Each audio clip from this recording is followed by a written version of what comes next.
მოგესალმებით, ვაგრძელებთ სტერეომეტრიის შესწავლას. ამჯერად შევისწავლით სტერეომეტრიულ ფიგურებს, ანუ სივრცულ ფიგურებს, როგორიც არის კონუსი, პარალელეპიპედი, პრიზმა, კუბი, პირამიდა, ბირთვი, ცილინდრი და სფერო. აი ეს ფიგურები, აი ამ ლამაზი სურათიდან გაღიმებულები გვიყურებენ, ანუ გვეუბნებიან, რომ არაფერი სირთულე აქ არ არის. მრავალწახნაგა ეწოდება ისეთ სხეულებს, რომლებიც შემოსაზღვრულია ბრტყელი ფიგურებით. ასეთ ფიგურებია პირამიდა და პრიზმა. პრიზმას აქვს მრავალწახნაგად, ზოგადად აქვს შემდეგი ელემენტები. ეს არის გვერდითი წახნაგები, ანუ გვერდით ზედაპირზე განლაგებული ბრტყელი ფიგურები, ფუძეები, რომლებიც ასევე წახნაგებია, რადგან ისინიც ბრტყელი ფიგურებია.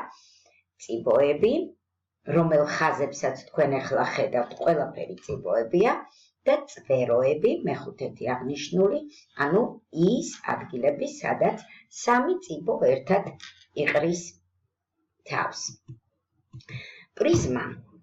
პრიზმა არის ისეთი მრავალწახნაგა, რომლის ორი წახნაგი პარალელურია, ხოლო დანარჩენები პარალელოგრამებს წარმოადგენენ. პრიზმა გვაქვს მართი პრიზმა, დახრილი პრიზმა და წესიერი პრიზმა. მართი ეწოდება პრიზმას, თუ მისი გვერდითი წახნაგები ფუძეების მართობულია. დახრილი ეწოდება პრიზმას, თუ გვერდითი წახნაგები ფუძისადმი დახრილია, ხოლო პრიზმა არის წესიერი, თუ მისი ფუძეები არის წესიერი მრავალწახნაგები.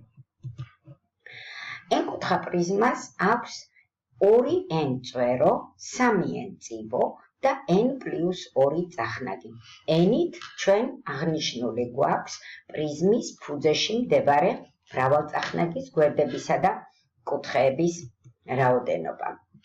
ნებისმიერი პრიზმისათვის, როგორიც არ უნდა იყოს ის, გვერდითი ზედაპირის ფართობი ტოლია გვერდითი წახნაგების ფართობების ჯამისა. სრული ზედაპირის ფართობი რო ვიპოვოთ, აი ამ გვერდითი წახნაგების ფართობების ჯამს აუცილებლად უნდა დავუმატოთ 2 ცალი ფუძის ფართობი, ხოლო მოცულობის საფოვნელად საჭიროა ფუძის ფართობი გავამრავლოთ სიმაღლეზე. სიმაღლე არის პრიზმის ერთ-ერთი ფუძის წვერო და მეორე ფუძისადმი გავლებული მართობი.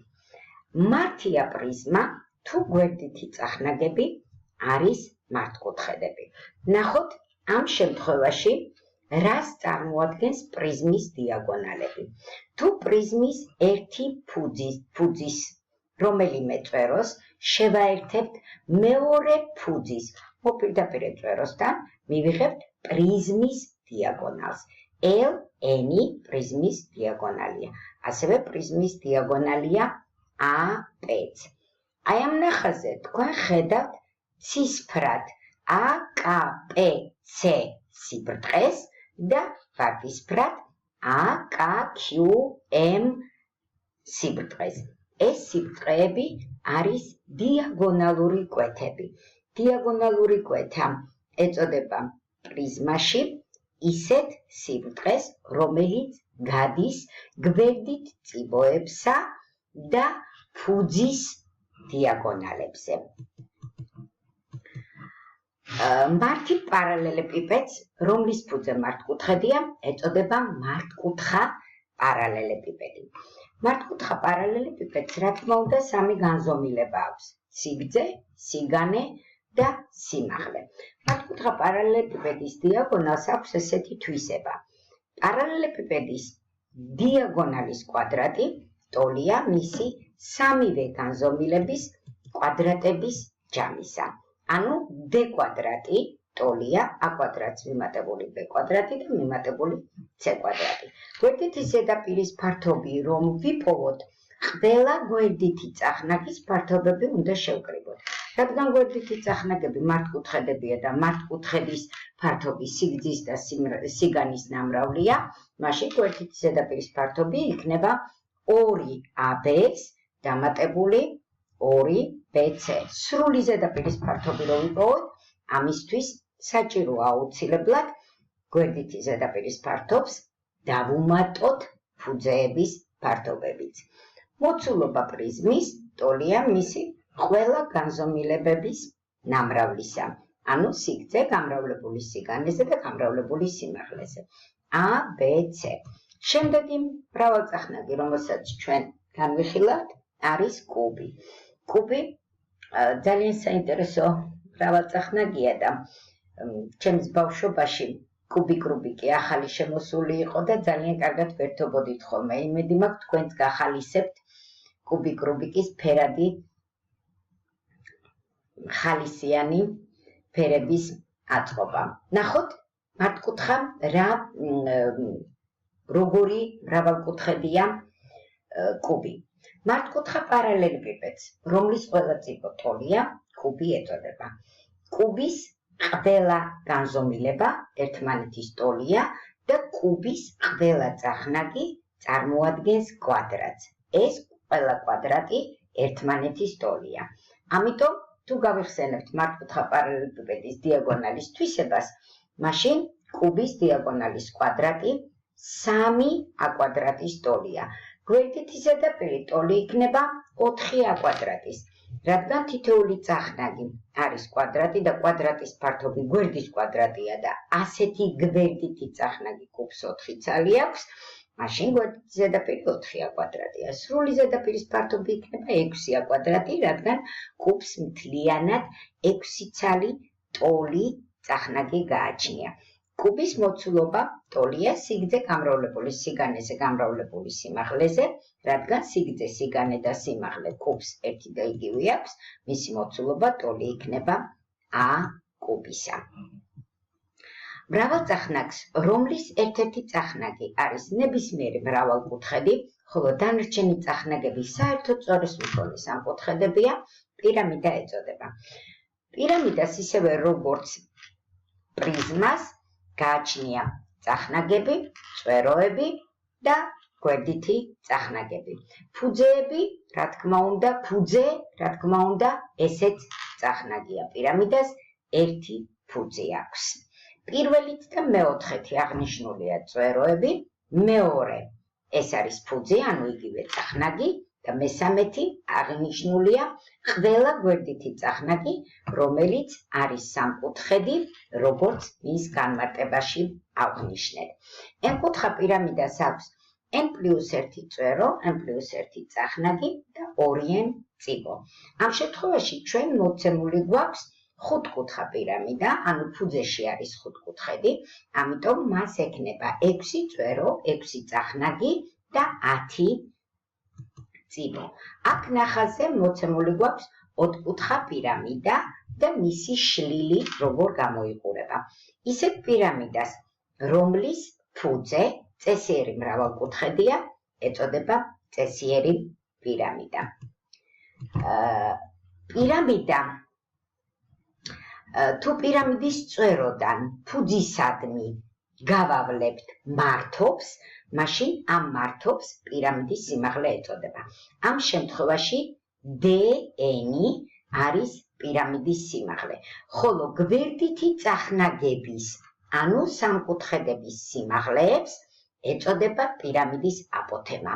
ნახაზზე dl და dk არის აპოთემა. ესენი არიან ADB სამკუთხედის სიმაღლე და ADC სამკუთხედის სიმაღლე.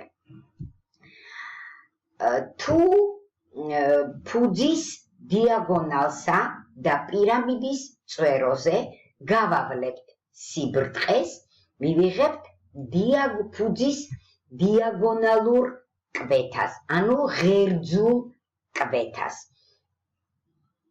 BM არის ფუძის დიაგონალი, ხოლო SBM სიბრტყე არის პირამიდის დიაგონალური კვეთა. პირამიდის გვერდითი ზედაპირის ფართობი რო ვიპოვო, საჭიროა ფუძის პერიმეტრის ნახევარი გავამრავლოთ აპოთემაზე. სრული ზედაპირის ფართობისთვის გვერდითი ზედაპირის ფართობს უნდა დავუმატოთ ფუძის ფართობი. მოცულობის საპოვნელად ტოლია ფუძის ფართობისა და სიმაღლის ნამრავლის მესამედის პოვნა. გადავიდეთ ბრუნვით მიღებულ ფიგურებზე, ესენია კონუსი, ცილინდრი და ბირთვი. ცილინდრი არის, რა თქმა უნდა, ბრუნვითი სხეული და ცილინდრი შეიძლება ჰქონდეს მართი და დახრილი. აქ სურათზე წარმოდგენილია მართი ცილინდრი და მისი შლილი აუცილებლად არის მართკუთხედი. ანუ ცილინდრი მიიღება თუ მართკუთხედი ბრუნავს მისი ერთ-ერთი გვერდის გარშემო. O პირველი, ანუ ცილინდრის ფუძის ცენტრების შემაერთებელი მონაკვეთი არის ცილინდრის სიმაღლე. რადგან ცილინდრის ფუძეები არის წრეწირები, რა თქმა უნდა, წრეწირებს რადიუსი აქვს და ამ შემთხვევაში R ასევე არის ცილინდრის ფუძის რადიუსი. აპირველს ცილინდრის მსახველი ეწოდება, ხოლო ფუძის დიამეტრებზე გამავალ სიბრტყეს ეწოდება ცილინდრის ღერძული კვეთა. ცილინდრის გვერდით ზედაპირის ფართობი რომ ვიპოვო, ფუძის პერიმეტრი უნდა გავამრავლოთ სიმაღლეზე. რადგან ფუძეში წრეწირებია, წრეწირის სიგრძე 2π-ია, აქედან გამომდინარე, გვერდით ზედაპირის ფართობი იქნება 2π-h. სრული ზედაპირის ფართობი რომ ვიპოვო, გვერდით ზედაპირის ფართობს უნდა დავუმატო 2 ცალი ფუძის ფართობი. ანუ 2π-h-ს ვუმატებ 2π². რა თქმა უნდა, ფუძეში არის წრე, წრის ფართობი π²-ია და ვუმატებ 2 ცალ ფუძის ფართობს, ანუ 2π². ცილინდრის მოცულობა ტოლია ფუძის ფართობი გამრავლებული სიმაღლეზე, ანუ π² გამრავლებული h-ზე. მართი კონუსი ეწოდება სხეულს, რომელიც მიიღება მართკუთხა სამკუთხედის ბრუნვით თავისი ერთ-ერთი კათეტის გარშემო. აქაც აუცილებლად ფუძეში არის წრეწირი, რომელსაც აქვს რადიუსი და კონუსის ფუძის რადიუსი ეწოდება. კონუსის წვეროდან ფუძის სიბრტყისადმი გავლებული მართობი იქნება h კონუსის სიმაღლე, ხოლო ეს გვერდითი ჰიპოტენუზა პრაქტიკულად აი ამ მართკუთხა სამკუთხედის ჰიპოტენუზა, რომელიც კათეტის გარშემო ბრუნავს, იქნება L, ანუ სახველი. ღერძული კვეთა კონუსისა აუცილებლად გაივლის ფუძის დიამეტრზე და კონუსის წვეროზე. ამ შემთხვევაში ABC არის კონუსის ღერძული კვეთა. კონუსის გვერდითი ზედაპირის ფართობი ტოლია πr-L-ისა. კონუსის სრული ზედაპირის ფართობი ტოლია გვერდითი ზედაპირის ფართობს დამატებული ფუძის ფართობი. ფუძეში აქაც რა თქმა უნდა გვაქვს წრე და წრის ფართობი π²-ია. კონუსის მოცულობა რომ ვიპოვოთ, ამისათვის ფუძის ფართობი უნდა გავამრავლოთ სიმაღლეზე და ამ ნამრავლის 1/3 ავიღოთ. შემდეგი ფიგურები, რომელსაც ჩვენ ეხლა შევეხებით, ეს არის ბირთვი და სფერო. ბირთვი ეწოდება ყველა იმ წერტილისაგან შემდგარ სივრცულ ფიგურას, რომლებიც თანაბრად არის დაშორებული ერთი და იმავე წერტილიდან. ამ შემთხვევაში ამ ბირთვის ნებისმიერი წერტილის ზედაპირზე O ცენტრიდან თანაბრად არის დაშორებული. O წერტილის ბირთვის ნებისმიერ წერტილთან შემაერთებელ მონაკვეთს ეწოდება ბირთვის რადიუსი, ბირთვის ყოველი კვეთა სიბრტყით. ეს არის აუცილებლად წრე, ხოლო საზღვარს, რომელიც ბირთვს გარშემო აკრავს, ეწოდება სფერო. ბირთვის მოცულობა ტოლია 4/3 πr³-ისა. სფეროს მოცულობაც, რა თქმა უნდა, ამ ფორმულით განისაზღვრება. სფეროს, ანუ ბირთვის ზედაპირის ფართობი ტოლია 4πr²-ისა. სულ ეს ინფორმაცია იყო, რაც მინდოდა მომეწოდებინა თქვენთვის. გმადლობთ ყურადღებისათვის. მომავალ შეხვედრამდე.